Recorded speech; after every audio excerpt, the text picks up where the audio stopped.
I'm very nervous. Why did you raise your hand? Why? I have a question. Yeah? Yeah. Is it a question that's of interest? I hope so. So are you more interested or more nervous? I'm more interested. Yeah. So focus there. Okay. See how easy that is? I have a question that I'm interested about that I'd like to focus on. That's what deliberate creation is. It's just choosing the way you want to feel right now. So you want to feel nervous or interested? I want to feel interested. Yeah. We're not beating up on you. That's okay. You can. We just want you to focus. I'd rather you do it than I do it to myself. First of all, thank you so much. Can you hear her? I'm a little bit of a soft speaker, so I'll try. Are you soft-spoken or can you be heard? I can be heard. I can be heard. Do you want to be heard or do you want to not be heard? Does everyone hear me? Focusing is not a hard thing. You want to be wishy-washy or you want to be deliberate? You want to create by default or you want to create with deliberate intent? In other words, you got some decisions that you can make moment by moment, don't you? Yes, you do. Yeah. Thank you. We've almost used all your time up. We hope this is a good question. I hope it's not a big question. Okay, so here's my question. I have a desire. I've had a desire for a very, very long time. Now, does she seem different than she felt just a little bit ago? Yeah. I've had the desire since I was a kid, actually. And it hasn't quite manifested. Well, it's obvious why. Is that right? If you don't focus on something, if you're wishy-washy about it, if you're not deliberate about it. I tend to be wobbly. But the wobble has come because it's been a long time. Well, it's been a long time because of the wobble. Okay, this is what I thought was going to happen. Yeah. Well, my question was, your dream is coming true. Is it possible to not have the right desire, or you're focusing your attention in a specific way? It's not possible for your desire to be wrong, but it's possible for you to not have confidence in your desire, and that's what causes the wobble, and then it doesn't come, and then you want to blame it on other things, like someone else not hearing you, or something like that. But all right. Well, I'm a painter, and I've been working at it for a long time. A what? A painter, fine artist. Yeah. Very different, unique stuff that I find that I like to put out there because it's very uplifting. Yes. I am a natural uplifter. Yes. Everybody I meet, I want to help rise. Yeah. So everybody's not ready, but we understand what you mean. Obviously. And so my paintings probably don't do it for everybody. I'm searching for my people. That's not your job. That's the job of law of attraction. Your job is to be true to your vibration. And when you're true to your vibration, now you've got a powerful point of attraction and the people will come. But if you're searching for them, then a lot of the time, and you're searching for something that isn't, you're a different vibration than you're painting. And then that's why you're attracting wobble. I understand. We know you do. I really do get it. I've gotten it since I was a kid. Yeah. So why are you so ready to argue for your limitations? It's sort of like a stand-up comedy routine that you do. And while it's humorous, it's not humorous. It's painful. It's painful sometimes. I go to that, that wobble state, and it's like seesaw, seesaw, seesaw. But why do you do that? It's just a bad habit. It's just a habit that comes from not focusing. It's a habit that comes from responding to the environment around you. But we can feel a clarity within you. We see it come and go even while we're talking. And we know that as we focus with you and you focus in response to our focus, we hear it, everyone saw it. And the reason that we were playing with you so hard and strong right from the moment that you hit the stage, you represent a lot of people. You represent almost everybody to some extent at some time or another. But it's easy to have this habit of approaching life that isn't working for you, but it's such a habit that you keep using it. And until you come to an awareness of what it is and make different decisions, and the different decision that we're asking you to make is just to make more decisions. Make more decisions and then align with the decision. This is interesting. You don't like the wobble. The wobble doesn't benefit you. Wobble meaning, I like this, I don't like this, I like this, I don't like this. The wobble is just introducing contradictory vibrations, which your inner being never does. So since your inner being, hear this is the first time we've ever said this. Since your inner being never introduces contradictory resistance, that's why the point of attraction of your inner being is so powerful. Since your inner being never introduces contradictory resistance, when you wobble, it never feels good. Wobble always feels like instability, insecurity. It always feels like being disadvantaged. It feels like not being heard. And so you really want to give the wobble up, and the opposite of the wobble is clarity. Think of the feeling, the emotional feeling, the emotional indicator, the emotional feeling of clarity as compared with the emotional feeling of indecision or indecisiveness. And so you know how you are this really unique and wonderful painter. And you know when that feeling of clarity comes to you and you move with deftness and certainty. And is every moment that you are approaching your project, does every moment feel like that, or just some moments feel like that? When I'm going at it in the studio and I'm painting or creating, I make constructions, three-dimensional construction. When it is going, it is like source is right here. So there's a momentum about it. There's a propulsion that is undeniable. And so you know the feeling. So what we're asking is, can you know the feeling earlier in thought? Rather than knowing it when you're in the action phase, can you know it when you're in the energy flowing phase? Yes, I think so. Yeah. Absolutely. This is a discussion worth having. What do you think makes you? Now, we were a little hard on you because we knew you could take it, and because you represent what so many people are doing. But we just focused you into focus, and we would not accept other than that from you. And you came around to it pretty quick. We want you to do that for yourself. We want you to intend to be focused. We want you to feel the difference between focus and wobbling, and really advocate for yourself for focus. Yes? Yes. We'll hear more from you. I was here in April or May, whenever the last one was here. And I left here and I manifested a whole bunch of stuff. I was really in focus and everything. And then, of course, the wobble stepped in. No, not of course. Well, for me, it seems that's where I am. Hear what a strong word "of course" is, and then naturally things went wrong for me. You're right. Things went good, but then naturally they started going wrong. I could see it, and what I did was the fact that I could see it and I was aware of it.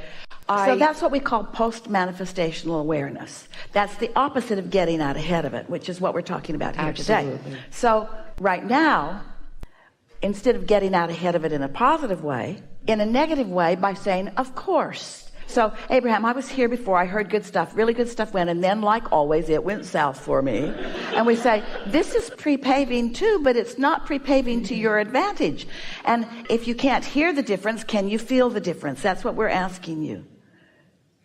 Yes, I can feel the difference. You know, when you're tuned in, tapped in, turned on, and that stuff's flowing through you, can you feel it energetically too? Oh, absolutely. And so you were here before, and then of course it went. Now what do you want to talk about? What I wanted to say was that I feel myself moving in better ways. I feel it coming. I do feel that. I feel the change happening.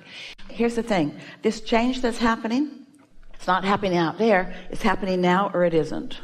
Oh, it's not happening out there. It's happening now, or it isn't. And so just in the conversations that we've had, you let it happen, then you stopped it, and then you let it happen, then you stopped it, and then you let it happen, and then you stopped it. So you say it's happening. And we say, yeah, it's happening in spite of yourself. It's happening because there is enough momentum going that you really can't mess your life up too much because you've been doing so well, but you're a fine tuner.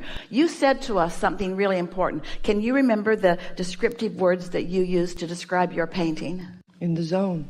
That too, but you used other words previously. My paintings are uplifting. You used other words too. Unique. You used some words. You were describing your paintings. What were those words? They're unique. You used other words. What were they? I don't remember now. Yeah, well, you must have been in the zone, and now you're not, so now you can't hear them. My paintings are very unique. They're playful. They're whimsical. They're uplifting. My being goes into the paintings. Well, which part of your being? Source. I really believe that. So when I'm tuned in, it goes into my paintings. That's right. In the same way that you are a very particular, very specific, very unique, very deliberate painter, we want you to be a very specific, very unique, very deliberate thinker. All these qualities that you've discovered in this talent of yours, we want you to acknowledge that you have a vibrational talent that came first, you see. You're going to really like this analogy. Sometimes you get in a zone and you make something so good. You can feel it as it's happening. You can feel it as you see it, and others can feel it as they see it. That's you in the zone. But what you've been doing here on the stage with us, it's okay, everybody does it. It's like you took a big bucket of black paint and the kind of paintbrush that you paint the house with, and you just painted all over your last painting. You wouldn't do that, would you? You wouldn't take all that time to be specific and be unique and get it just the way you want it, and then mess it up by just indiscriminately just brushing stuff all over it. You would never even consider that. And yet that's what you're doing with your words, with the direction of your thoughts. It's like you paint it really pretty and then you muck it all up, and then you paint it really pretty and then you muck it all up. And you can tell what part of that is satisfying and what part isn't. We want you to be as deliberate with your thoughts and words as you are with your actions. That's what we're asking. And that's what getting out ahead of it is. By the time you've got your materials in your hand and you're in that flow, there's a lot of momentum that's happened, and there's a propulsion that is happening that's going to carry you a ways. But we're talking about what percentage of your life, time-wise, do you think you spend in the studio doing that? 10%? What percentage do you sleep? What percentage do you eat? What percentage do you walk? I'm in the studio every day. But in that zone? In that zone, what percentage? Probably 20%. So you think you spend 20% of your life or 20% of your day in the zone? 20% of my life. We give you 3%. 3%. We give you 3% in the zone, and that's a high percentage. And we're not just talking about you, we're talking about most people. In that kind of zone, which just turns you on, it's so exhilarating. That's what you always want. We want you to begin to discover those feelings with the molding of thoughts, with the molding of desires, with the discovering of new concept. We want the idea about what you're going to paint to be as exhilarating to you as when you've actually got materials in your hand and are moving them along. We want conversations that you're having with friends and family and those like us. We want that to be as satisfying, because as you're turning thoughts to things, as you're turning ideas into paintings, there's a whole lot more time. 97% of your life experience is spent not actually doing that, and that is the time that we want you to practice.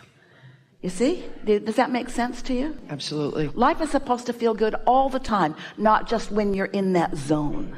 And there's no reason to not be in the zone all the time, because you know why? Your inner being's in the zone all the time. You know what else? Your inner being has a strong point of attraction. You know what else? The law of attraction is responding to the inner being, the larger part of you. You know what else? Your inner being has the power to gather all of the cooperative components, because the cooperative components are cooperative. They're not resistance.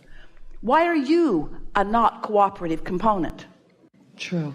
Not just you, but I get there's it. no reason to not be cooperative, except that you've practiced thoughts that aren't cooperative. That's so interesting. Until you meet someone like us who will not put up with it. We will not allow you to be uncooperative in your thoughts. We'll call you on every single one of them. Oh, it's so interesting, because I want to get into that zone. I want to paint so I can be in that zone, because when I walk out of there... You to know, the zone is not in your studio. That's not the zone. No, exactly. The zone is not in the studio. The zone is in this moment and in this moment. You don't even have to be in the zone. You have to just be moving in the direction. It's not a zone. It's a path.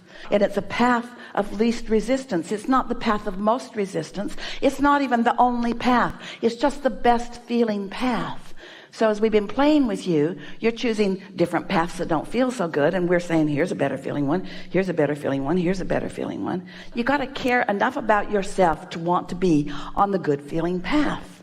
That's the way it's supposed to be. You can't have a happy ending to an unhappy journey. The path's got to feel good. And when's it got to feel good? Now. And when else can it feel good? Never. There's never another moment other than now. You have nothing to do with any other paths. This segment intending that Esther's doing is not about the next segment. It's about how she's causing herself to feel now.